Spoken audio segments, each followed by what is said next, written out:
안녕하세요. 이 시간에는 요한복음 7장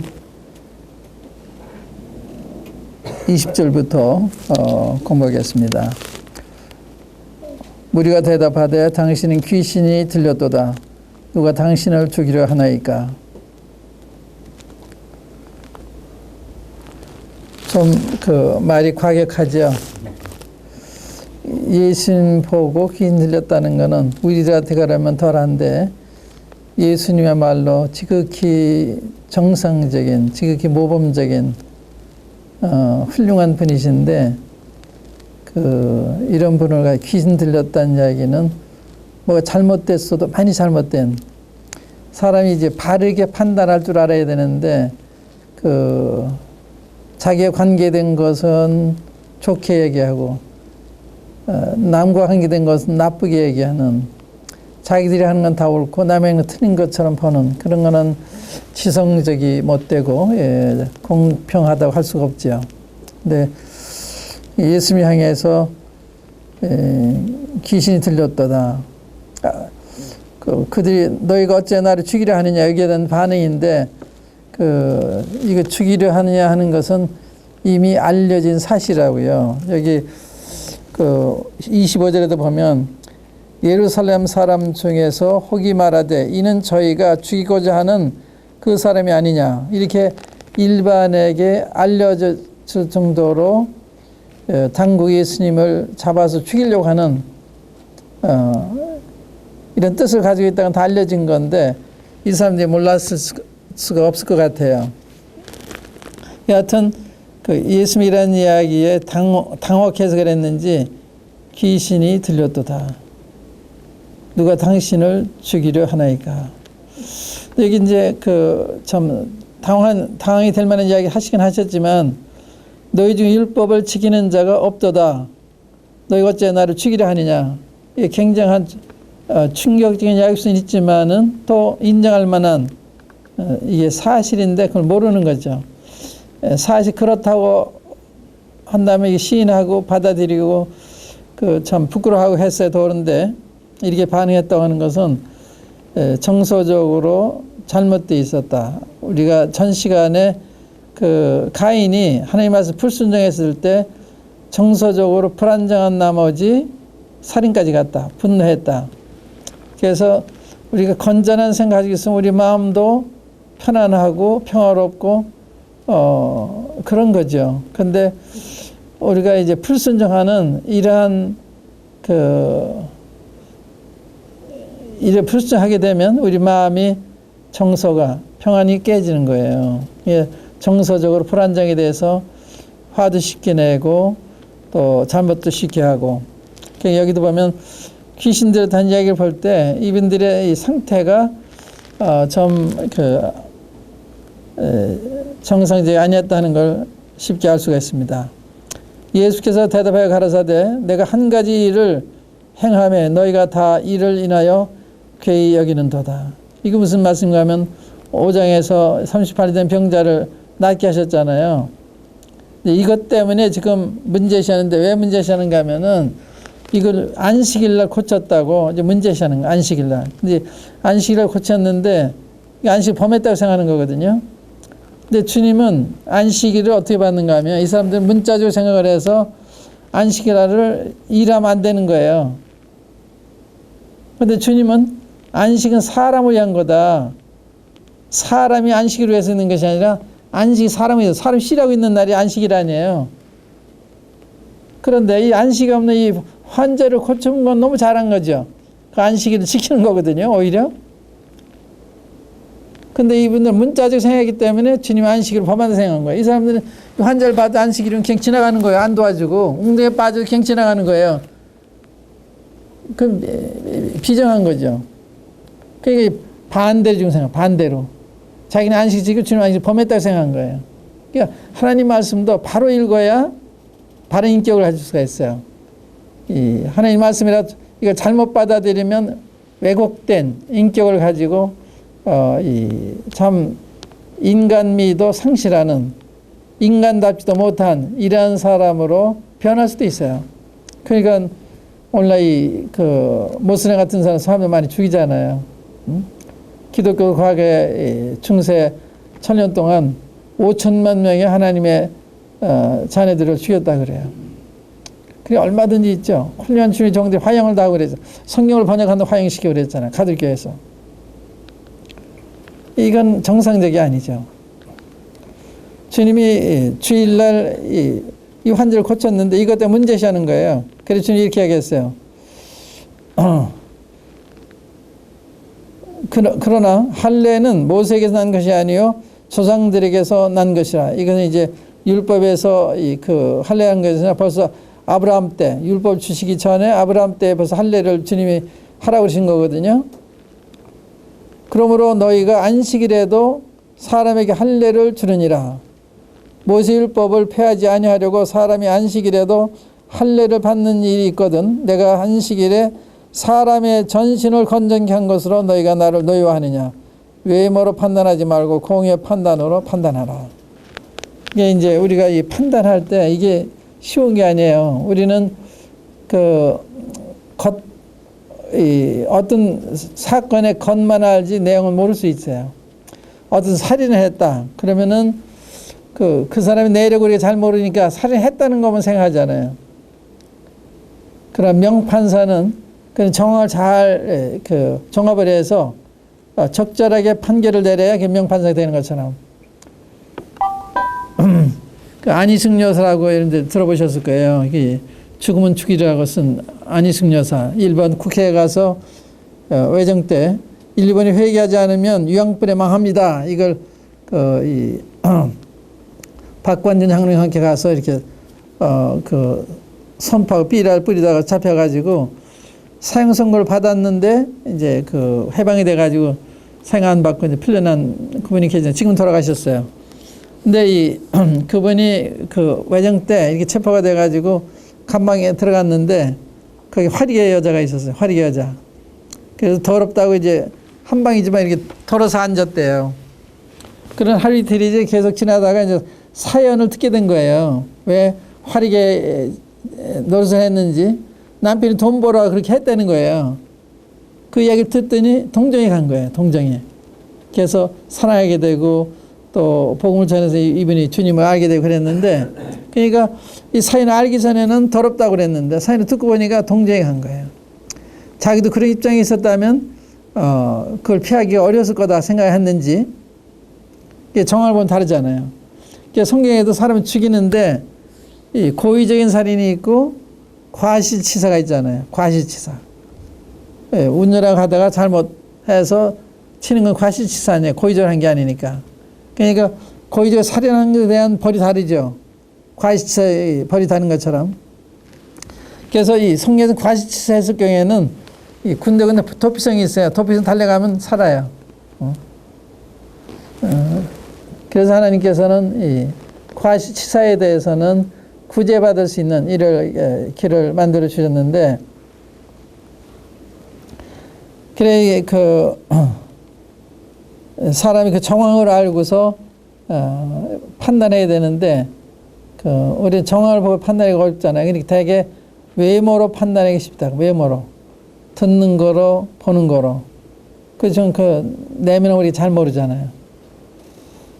외모로 판단하지 말고 공의의 판단으로 판단하라. 그러니까 주님에 대해서도 자기들이 안식일날 할례하는 데 대해서는 문제시하지 않고 주님이 이 병자를 고쳤다는 거 가지고 문제시하니까 이제 주님 오시나 생각했고 잘못 판단한다고 이제 생각하신 거죠. 25절 이하로 보겠습니다. 예루살렘 사람 중에서 혹이 말하되 이는 저희가 죽이고자 하는 그 사람이 아니냐. 보라 드러나게 말하되 저희가 아무 말도 아니하는도다. 당국자들은 이 사람을 참으로 그리스도인 줄 알았는가. 주님이 예루살렘 성전에 와서 드러나게 가르쳐도 아무도 제지하는 사람이 없었던 거예요. 그러니까 예수님 반대하는 사람들이 당국자들에 대해서 오해를 한 거죠. 이건 그리스도로 봤나? 왜 저렇게 내버려 두지? 이렇게 생각한 거예요. 왜 그랬느냐? 제 생각에는 주님 말씀 너무나 고귀하고 아름답고 합당하고 권위 있고 은혜스럽고 그러니까 제재가 하기가 어렵다고 생각이 되고요. 왜냐하면 거기에 이 군중들이 다 거기 호응하는데 반대 몇 사람이 그걸 회방을 내보세요. 오히려 욕을 먹죠. 그러니까 그래서 그랬는지 모르고요.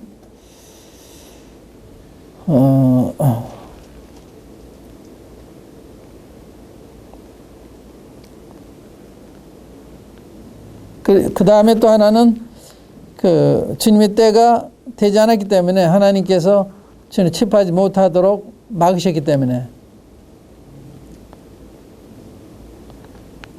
27절에 보면 그러나 우리는 이 사람이 어디서 왔는지 아노라. 그리스도께서 오실 때에는 어디서 오시는지 아는 자가 없으리라 하는지라. 주님은 이 사람들 생각에 나사렛 예수라고 그러잖아요. 나사렛에서 사셨기 때문에 나시긴 베드로이 나셨지만 사시기는 나사렛 사셨잖아요. 근데 이제 메시아가 오시면 어디서 오는지 아는 자가 없다고 인식을 하고 있었어요. 그런데 예수님은 어디서 온 걸 아니까 이건 메시아가 아니다 이 생각한 거예요. 근데 성경에 그렇게 기록되어 있지 않죠. 어디서 오는지 모르거나 그렇지는 않죠. 주님은 베들레헴 오시도록 되어 있고 이 천역에서 나도록 되어 있고 또 주님 앞에 이 세례원 가서 선구자가 나타날 거라 얘기했고 다 예언이 돼 있어요. 그러니까 알들이 돼 있는 거거든요. 그러니까 성경을 잘 모르기 때문에 생각한 거죠. 예수께서 성전에서 가르치시며 외쳐 가라사대 너희가 나를 알고 내가 어디서 온 것도 알거니와 내가 스스로 온 것이 아니로라. 나를 보내신 이는 참이시니 너희는 그를 알지 못하나 나는 아노니 이는 내가 그에게서 났고 그가 나를 보내셨음이라. 이 보냈다는 이야기는 메시아라는 이야기예요. 메시아다.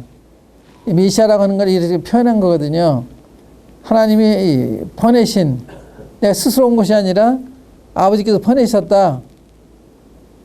난 메시아다는 거 얘기하는 거예요. 30절에 저희가 예수를 잡고자 하나 손을 대는 자가 없으니 이는 그의 때가 아직 이르지 아니했음이니라. 이게 이런 얘기 들으면서 메시아라고 하는 얘기를 들으면서 그들이 얼마나 못마땅했겠어요. 그런 잡으려고 하지만 못 잡은 거예요. 왜? 하나님 허락지 않으니까. 그러니까 예수님은 아무나 마음대로 할 수 있는 게 하나님이 허락하기 때문에 예수님은 체포도 할 수가 있고 구타도 하고 십자가에 못 박기도 하고 그런 거예요. 지금 허락하시기. 그 왜? 우리 죄 때문에. 우리 죄에 대한 벌을 주님이 담당하시는 거기 때문에 죄인의 취급을 당하신 거죠. 내가 당할 것을 주님이 다 당하신 거예요. 그러니까 너무나 고마웠어요. 단순하게 십자가에서 이렇게 못만 박히신 게 아니라 신문 받는 과정에서 저들에게 얼마나 수모를 당하세요. 그래도 도성을 끌려가는 양과 같이 그 입을 열지 않았다.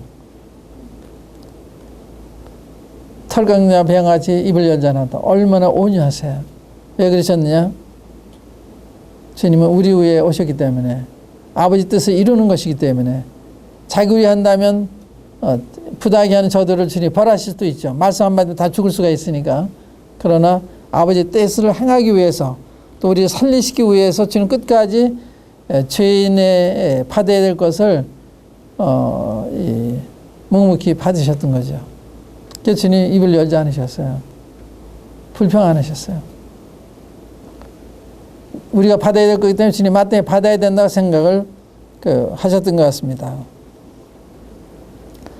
31절에 보시면 무리 중에 많은 사람이 예수를 믿고 말하되 그리스도께서 오실지라도 그 행하실 표적이 이 사람이 행한 것보다 더 많이라 하니. 너무 주님의 메시아의 증거는 이렇게 넘쳐 있었던 거예요. 그러니까 주님은 주님이 메시아인 것은 주님이 행하는 그 표적을 통해서도 알 수가 있는 거죠. 이렇게 범람하는 이런 증거들. 예수께 대하여 무리에 수군거리는 것이 바리새인들에게 들린지라 대생들과 바리새인들이 그를 잡으려고 하숙들을 보내니 예수께서 이르시되 내가 너희와 함께 조금 더 있다가 나를 보내신 이에게로 돌아가겠노라. 너희가 나를 찾아도 만나지 못할 것이요 나 있는 곳에 오지도 못하리라 하신데, 이 유대인들이 서로 묻되 이 사람이 어디로 가기에 우리가 저를 만나지도 못하리요. 헬라인 중에 흩어져 사는 자들에게로 가서 헬라인을 가르칠 터인가? 나를 찾아도 만나지 못할 터이니 무슨 만나지 못할 터이요 나 있는 곳에 오지도 못하리라 한 이 말이 무슨 말이냐 하니라.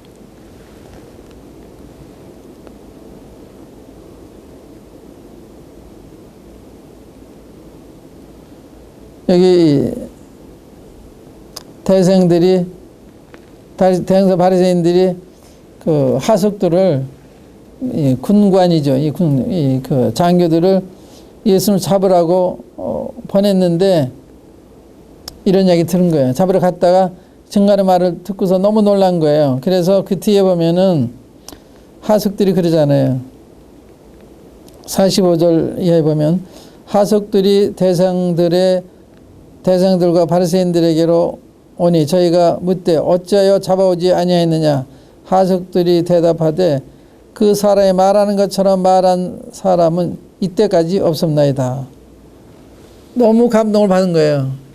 이렇게 훌륭한 말씀, 옳은 말씀, 이런 말씀 한 사람은 지금까지 못 들어봤습니다. 잡으러 갔다가 너무 감동이 돼서 그냥 온 거예요. 근데 그 얘기가 하나가 내가 너희와 함께 조금 더 있다가 나를 보내신 이에게로 돌아가겠노라. 하늘나라 간다는 말씀이거든요. 하나아버지가 보내셨잖아요. 돌아가겠노라. 너희가 나를 찾아도 만나지 못할 터이요 나 있는 곳에 오지도 못하리라 하신대. 얼마나 충격적인 말씀이에요.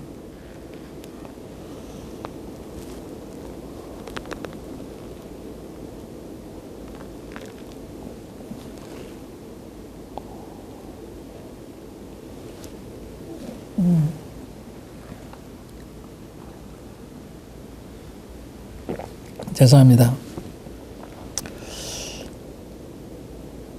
나를 보내신 이에게로 돌아가겠노라. 이 보내신이 자기 메시아라고 하는 것을 얘기하는 거거든요.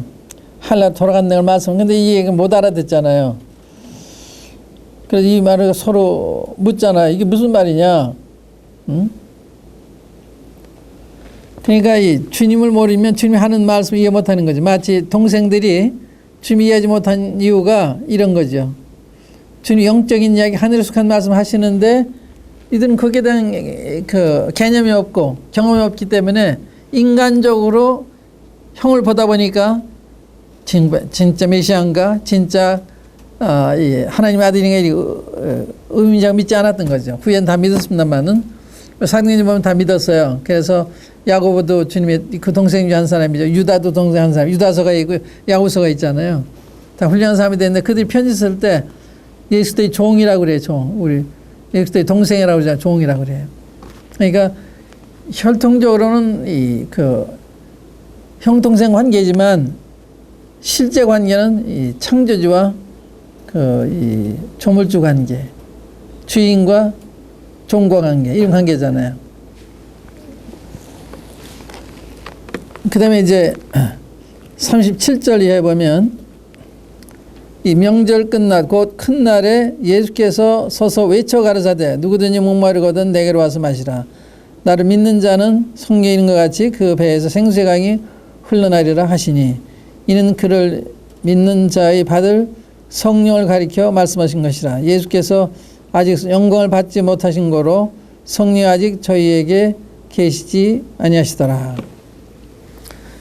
명절 끝날, 이 초막절 끝날이 이제 이 8일째 되는 날이죠. 그런데 이제 지금 외쳤어요. 이 외친 걸 보면은 이게 뭐 군중들이 너무 답답한 뭐가 그 실제가 없으면서 뭐가 있는 것처럼 생각하고 이 행하고 있는 뭔가 이 믿는 하나님을 모르는 채 살면서 하나님을 믿는 것까지 생각하고 있는 생수의 강이 없으면서도 뭘 가진 것처럼 생각하는 게 예수님께서 놀라운 얘기 하신 거예요. 누구든지 목마르거든 내게로 와서 마시라. 누구든지, 이게 놀란 얘기죠. 그냥 나도 포함되는 거예요. 누구든지, 이 말씀을 들은 누구든지, 어떤 사람이든지, 어떤 배경을 가진 사람이든지, 어떤 형편이 있는 사람이든지, 어떤 상태에 있는 사람이든지, 누구든지 목마르거든 내게로 와서 마시라. 여기 목마르거든, 그래서 목마르거든. 그러니까 우리 주님 믿을 때는 필요가 있으면 믿는 거거든요. 우리가 이 의사를 찾을 때는 내 병이 있으면 의사를 찾는 거 아니에요. 예수님 찾을 때 내가 죄인이기 때문에 죄용서를 받기 위해서 찾는다든지 그래야 되는 그런 이유가 없으면 안 되잖아요. 그러니까 누구든 목마르거든, 정말 주님이 도움이 필요하거든, 그 말이거든요. 내게로 와라. 누구든 목마르거든 내게로 와서 마시라. 나를 믿는 자는 성경에 있는 것 같이 그 배에 생수의 강이 흘러나리라. 나를 믿는 자는 그 생수의 강이 흘러난다. 이 생수의 강은 성령을 가리키는 거거든요. 이는 그를 믿는 자의 받은 성령을 가리켜 말씀하신 것이라. 예수께서 아직 영광을 받지 못하신 거로 성령이 아직 저희에게 계시지 아니하시더라. 성령님은 오순절날 오셨잖아요. 주님이 십자가에 돌아가시고 삶에 부활하신 다음에 40일에 승천하신 후에 성령이 내려오셨잖아요. 그러니까 예수님을 믿으면 성령을 받는 거예요. 믿는 순간 성령이 우리의 마음에 들어오시는 거거든요. 그래서 우리가 변화가 되는데 그 변화가 목마르지 않는, 넘치는. 그래서 우리가 예수를 정 믿었을 때, 성령 거듭났을 때는 이타적인 삶이 되는 거예요. 왜냐면 내가 넘치니까 남한테 주고 싶다고요. 주는 생활을 하는 거예요. 근데 이 예수를 알고 성령을 받았다고 생각하면서 이기적이면 아니죠. 성령 모신 사람이 이타적이 되는 거예요. 이렇게 더 필요한 사람 도와주고 원하는 이런 마음이 생기는 거예요. 그러니까 믿는 사람 부자죠. 어떤 사람이 부자냐? 어디 생각하세요? 제가 저 LA에서 이 의사, 교수들이 이렇게 모여서 성공을 하는데 제가 질문했어요. 저는 요즘에 부자에 대한 개념이 바뀌었습니다. 어떤 사람이 부자입니까? 네, 질문했어요. 어떤 사람이 부자입니까? 다 거기 부자들이거든요. 돈 많은 사람이 부자입니까? 어떤 사람이 부자예요? 남에게 나눠줄 수 있는 여유를 가진 사람이 부자라는 걸 알았습니다. 아무리 부자라도요, 더 가지고 원하는 사람이 있어요.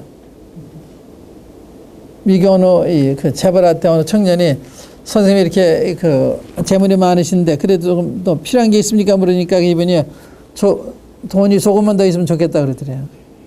안 찬 거예요. 그러니까 믿으면 우리 마음이 채워지니까 이게 주고 싶은 거예요. 그러니까 믿은 사람들이 부자라 생수가 흘러나니까. 근데 성령 받았는데 흘러가는 게 없다. 문제가 있는 거예요. 성령 우리 안에 들어오시면 우리 만족이 넘쳐서 우리 사랑이 넘쳐서 원수도 사랑하고 원수에도 아깝지 않고 이렇게 나눠주고 싶은 마음이 생기는 겁니다. 그리스도인인데 이기적이다. 지극히 비정상적이죠. 성령님은 우리 지배하실 때는요. 성령님의 사랑과 희락과 화평과 오래 참음과 양성과 절제와 충성과 이런 게 성의 열매 아니에요. 그런 것이 우리에게 나타나는 거예요. 그러니까 사람이 변하는 거죠. 사람이 성령을 거듭나면 새 사람이 되는 거예요. 내 아내가 놀라고 내 남편이 놀라고 주위 사람들이 놀라고 변하는 거예요.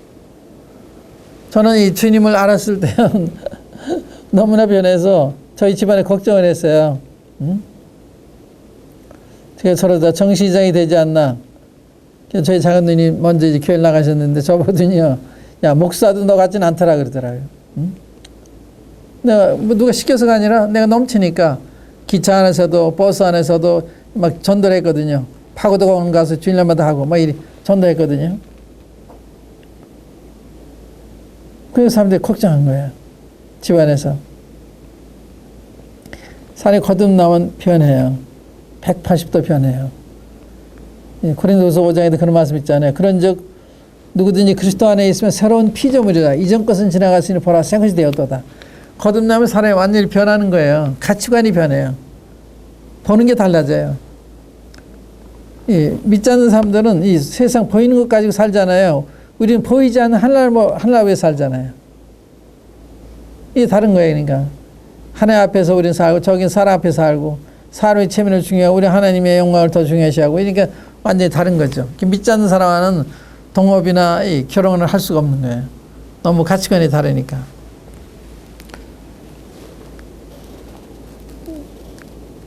믿는 사람이 줄 모르면 지극히 비정상적이다. 구원 안 받았을지 모르고 구원 받았으면 정말 잘못된 거다. 40절에 이 말씀을 들은 무리 중에서 혹은 이가 참으로 그 선지자라 하며 혹은 그리스도라 하며 어떤 이들은 그리스도가 어찌 갈릴리에서 나오겠느냐. 주님 말씀 듣고 너무 놀래가지고요. 사람들이 이분 모세가 한 그 선지자가 아닌가 또 그리스도가 아닌가 이렇게 이야기를 했는데 또 어떤 사람은 그리스도가 어찌 갈릴리에서 나오겠느냐. 성경에 이르기를 그리스도는 다윗의 씨로 또 다윗에 살던 촌 베들레헴에서 나오리라 하지 아니했느냐 하며 예수를 인하여 무리 중에서 쟁론이 되니 그 중에는 그를 잡고자 하는 자들도 있으나 손을 대는 자가 없었더라.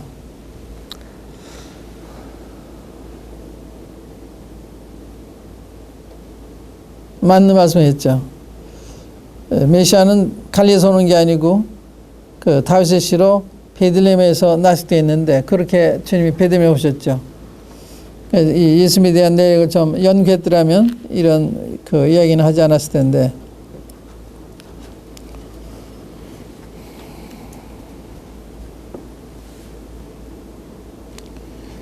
45절에 하숙들이 대상들과 바리새인들에게로 오니 저희가 묻되 어찌하여 잡아오지 아니했느냐. 하숙들이 대답하되 그 사람이 말하는 것처럼 말하는 사람은 이때까지 없었나이다 하니 바리새인들이 대답하되 너희는 미혹되었느냐. 당국자들이나 바리새인 중에 그를 믿는 이가 있느냐. 율법을 알지 못하는 이 무리는 저주를 받은 자로다. 율법을 알지 못하는 이 무리는 저주를 받는다. 율법을 알지 못하는 사람은 저주를 받은 자다. 이건 옳은 말이 아니죠. 율법을 알고 행하지 않는 사람이 저주를 받은 자거든요. 율법은 지키라고 준 게 아니고 율법은 우리 죄인인 것을 알게 하라고 주신 거예요. 법은 우리를 좋게 할 수 없잖아요. 법은 죄를 지면 징계해요. 벌을 줘요. 그러나 우리를 고쳐주지 못하죠. 율법은 우리의 죄를 알게 하기 위해서 주신 거다. 탐내지 말라 해야 이게 죄로구나. 살인하지 말라 이게 죄로구나. 이걸 알게 되잖아요. 그 법조문이 있으면 죄가 성립이 안 돼요. 율법은 우리가 이 죄를 알지 못하기 때문에 죄를 알게 하기 위해서 주신 거죠. 갈라디아 3장 10절에 보면 율법에 대해서는 말씀이 기록이 되어 있어요.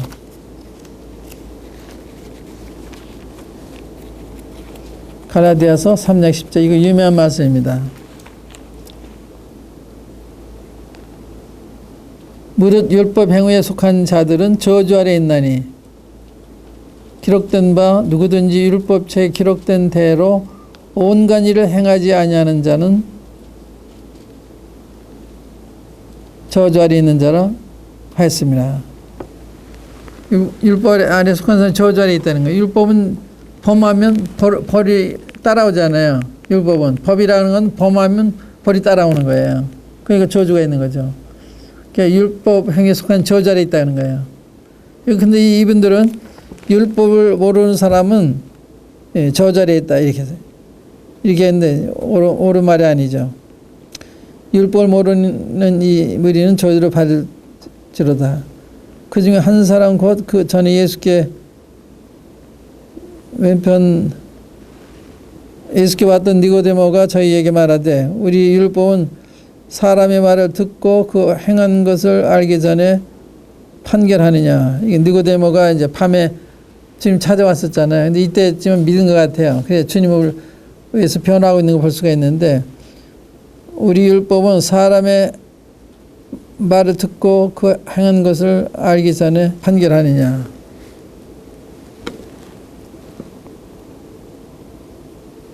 그러니까 이렇게 하나님 말씀 경외하지 않으면 이렇게 하나님 말씀을 함부로 폐하기 쉬운 거죠. 저희가 대답하여 가로되 너도 갈릴리에서 왔느냐 상고해 보라. 갈릴리에서는 선지자가 나지 못하느니라. 갈릴리의 선지자가 나지 못하느니라 하였더라.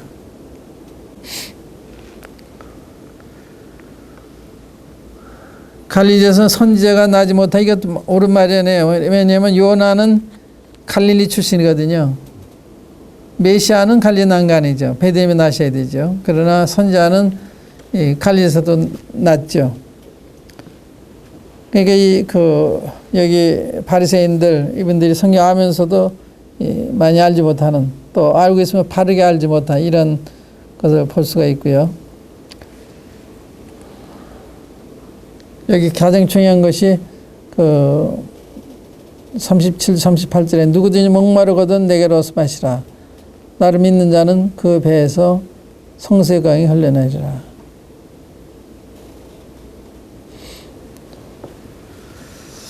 이 말씀을 여러분들이 받으시고 믿으시기 바라고요. 근데 목마르지 않으면 못 가잖아요. 누구 목마른 내게로 와서 마셔라. 수고하고 무거운 짐 다 내게로 오라. 주님이 찾아가는 사람들은 문제가 다 찾아가. 문두병이 찾아갔다든지 소경이 찾아갔다든지 중풍병이 찾아갔다든지 문제가 다 가는 거거든요. 우리는 육체적으로 그렇지 않을지라도 영적으로 우리가 소경일 수가 있어요. 영적으로 문둥병자일 수가 있습니다. 중풍병자일 수가 있어요. 양심마비된. 그럼 주 앞에 가서 그거 구해야 되죠. 날 용서해달라고 고쳐달라고 그러시죠. 그래서 우리가 우리 자신이 누구인지 잘 모를 수도 있는데, 우리가 믿는 다른 사람들과 비교해보면 난 소경이로구나. 저분은 성경이고 저렇게 깨닫나 왜 이렇게 못 깨달아. 난 소경이로구나. 이렇게 생각할 수가 있고, 저분은 저렇게 주님 앞에 사는데 나 왜 이렇게 살지 못하나.